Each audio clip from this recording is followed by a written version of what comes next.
A Utah man is recovering from being shot during a duck hunt. But who pulled the trigger has everyone talking. They hope to open by January 1st. We'll have a better idea if they can operate or not by December 1st. You saw smoke in the Bliss area today. Don't worry, it was a controlled burn. A place where social media use isn't restricted to a time frame is at the College of Southern Idaho. Black Friday this year is all about the deals. And as you can see from my shopping cart, customers are loading up. Well, we might be in the middle of summer, but ski enthusiasts, listen up. And Michelle, I'm sure a lot of us would like it to be winter with those cooler temperatures. This afternoon, some local kayakers down at Shoshone Falls got a scare of a lifetime. Earlier today, we caught up with Representative Stephen Harkin from Twin Falls County and Owyhee County about what he feels are other important issues facing the legislature. We join our Brittany Cooper now live in Twin Falls where the events unfold. Thanks, Joe. Clark Cleveland crashed his pickup in this intersection behind me. He then fled into the hotel, took a woman hostage, and shot and injured Idaho State Police Trooper Nick Walker before shooting and killing Utah resident Tracy Ivy. It's a situation that will forever live in the minds of law enforcement and those affected by this incident. In the 14 plus years that I've been here with the police department, this is probably the largest deployment of law enforcement personnel for an incident. In other news, a fire scorched 18 acres in Jerome County. Amy did shoot some video today, however, weather, of course, played a factor. That's right, the wet weather canceled a few sporting events today. In part one of the Fascination with Spice, KBT's Brittany Cooper shows us the business and legal side of the situation.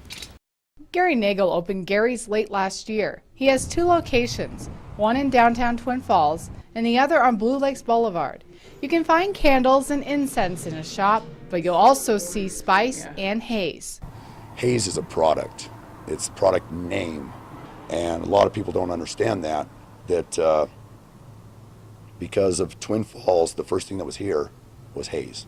Gary's isn't the only one in town who sells spice. Thank you. So I asked him why he decided to start selling it.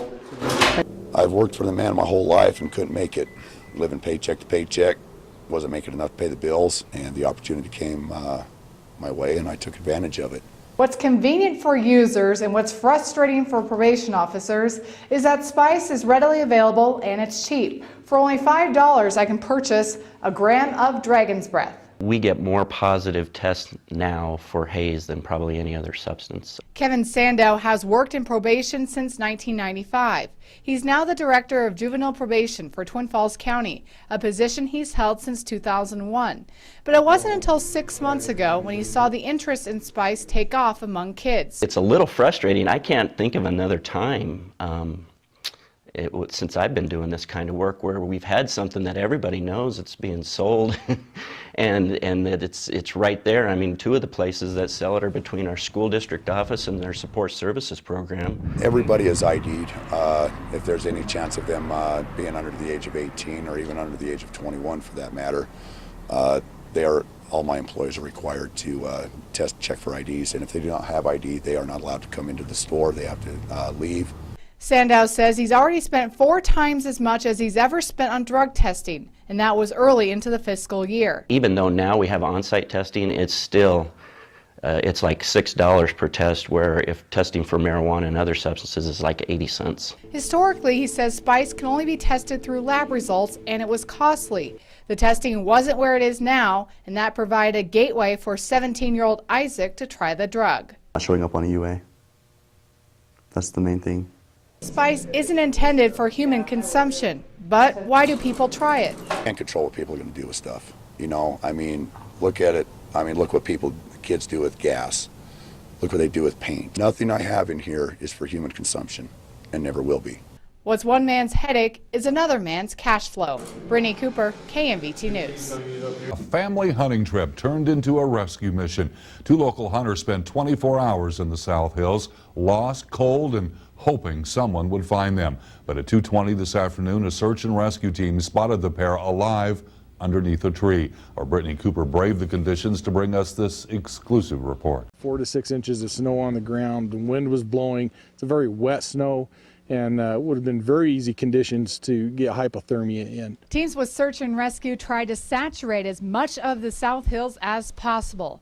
They scoured the area in search of 50-year-old Elmer Freeman and his son, 28-year-old Matthew Freeman. Hunters were last seen Thursday afternoon near Indian Springs. And one of the last people to see them was Elmer's wife, Penny. They've got him there in good condition. Oh, they found him! Okay. But Penny wouldn't see them right away. That's because one of the search and rescue teams had walked about an hour and a half into the forest after parking their ATVs on Fifth Fork Road. Their hunch may have saved the lives of the local hunters. Then the cramps, chest pain, shortness of breath, anything like that? Yes. Wet and cold. Wet and cold. Let's get you dry, man. What were they doing when you found them? A little hunkered up under the trees trying to use their cell phones to get out. Did you know instantly it was them? I hollered and they hollered back. So they were pretty happy. It's all a good thing. We then headed back down to the Incident Command Center near the Bear Gulch campground. The family was anxiously waiting.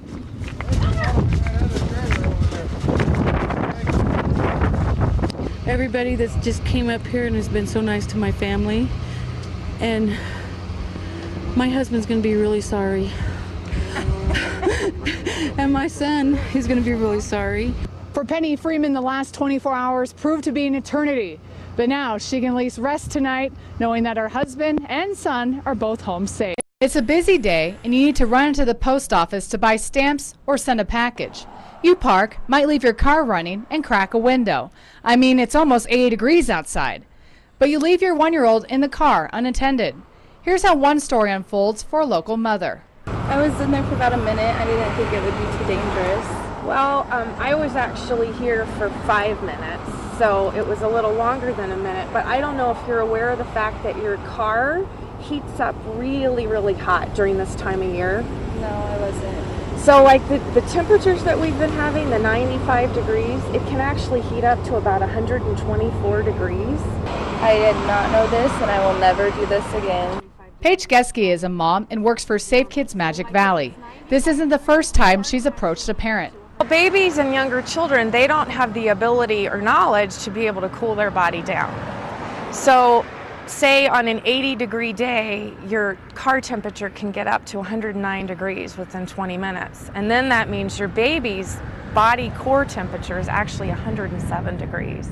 Even on a mild day like this one, when the outside temperature is 78 degrees, let's take this thermal scanner, put it in the car, and see how high temperatures get in just 5 minutes. Our sensor starts off at 95.4 degrees, but then our thermal sensor reads 108 degrees. That's after just 5 minutes. Imagine 20 minutes later how hot those temperatures will be for your child. I've gone out on several calls and waited with children at the car. Officer Luke Allen also educates parents not only in the dangers to the child, With the windows down, the circulation isn't so great inside those cars. but the legal ramifications to the parent. So anyone who does anything that puts their child in danger could be guilty of a crime of child endangerment. If they put their child in a situation where they could cause great bodily harm, which means permanent damage, scarring, then it becomes a felony. Would you rather save a minute not having to unbuckle your child or lose them forever? That's for you to decide.